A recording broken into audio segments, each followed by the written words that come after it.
Sedasida miyamgi mating pangnaba leiriba Dr. Nurse amadi miyamgi marakta lainariba mari hena phagathanaba hana leiramba sana Kanglon sing Semdoknaba Hotnari sana Kanglon sing Semduna anuba sana Kanglon sing sana halabadi ana laing singda tholiba watolan thok sing hantanbada mating oigani haina Indian Medical Association IMA Manipur State Branch ki Secretary Dr. Soram Gautamna phongdorokli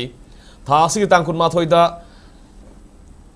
angang unaraba matungda rimsta leikidaba Adugi, Togdoki Matanga Doctor Sina Section Dabadagi Tokpani Haiduna Rimski Medical Superintendent Office Yauna Yakai Tugai Bamadi, Dr. Amatamtina Puram Kibagi Mayokta, Yaning the Pong Doctor State Stop Violence Against Doctors Haina Thaba, Vener Makada, IMA Manipur State Branch Sinduna, IMA House, Pangtoko Wakan Mifamda, Gautam Hai, Anabama Lying Patap, Satabamatamda, Missimina Tokpa Habisi, Dr. Amadi, Nursing a Supam Daba,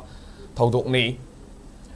Adumoinamak asoi aranba ama yaurokpa matamda leriba doctor natragana nursing phuba saiba amadi hospital aduda akaitoi thonaba tobigano madugi mahutta logi mateng lauduna amadi madugi matungina laukatpam thokpa thabak laukhatuna maralgi matungina chairak pina honamine sei state asida leriba ana laingi oiba system sing sum thokpagi tangai fadaba leirei doctor amadi nursing gi maikei digi hairiba system sing asi hanjin semdokna Hotnari maragasida miyam amadi mari leinaba singsu sum thonaba amadi fagana ba honarabadi ngasi ana laing sang sing da tholiba watholan thok sing hanthan gani haiki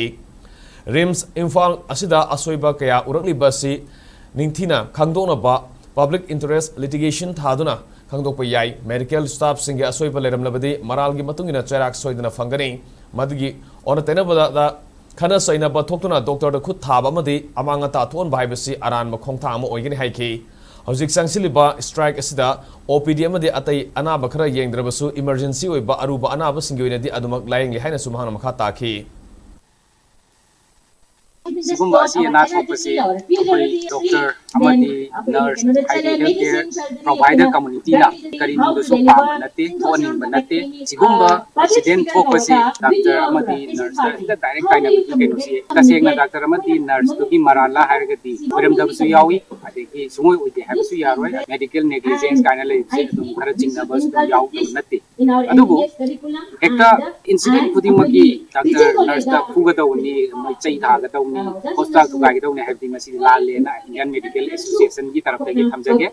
ain gi oiba pambai haibadi akogi ek mayam ama lai sigumbagi da ain gi oiba action laukhatnaba inquiry chathanaba adugi pambai do season naraga doctor amadi nurse hospital staff da khud thadabida inquiry do phajana smoothly chatha halaga generally ba healthcare providers sing do manan le maga mogi chap chabi dan gi dum hangbagi adum niyom niti lejai season bagi inquiry process chatha halaga action lobado dum lobagi process lagani na thamjage